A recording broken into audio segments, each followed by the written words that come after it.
ચાણસ્મા તાલુકાના ધર્મોડા ગામે ઉનાળો આવતા જ પાણીના ધાંધિયા। મોઢેરાની સુજલામ સુફલામ યોજના અંતર્ગત જે પાઇપલાઇન દ્વારા ધર્મોડા ગામે પમ્પિંગ સ્ટેશન બનાવવામાં આવેલું છે, જેમાં 2 મોટા ટાંકા અને એક અંડરગ્રાઉન્ડ ટાંકું આવેલું છે, જેમાંથી એક ટાંકું શોભાના ગાંઠિયા સમાન છે।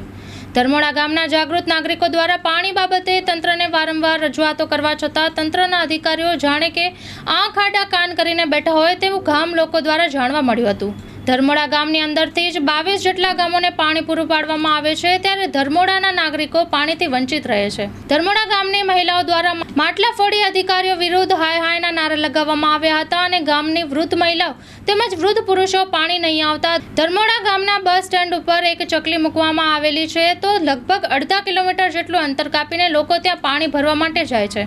હવે જાણવું એ રહ્યું કે સુજલામ સુફલામ યોજના અંતર્ગત ધર્મોડા ગામે પમ્પિંગ સ્ટેશનની પાઇપલાઇનની અંદર કોઈ ફોલ્ટ છે કે અહીં પાણી છોડવા રાખવામાં આવેલા કર્મચારીની કોઈ મનમાની છે, તે તો હવે તપાસ કર્યા પછી જ ખ્યાલ આવે।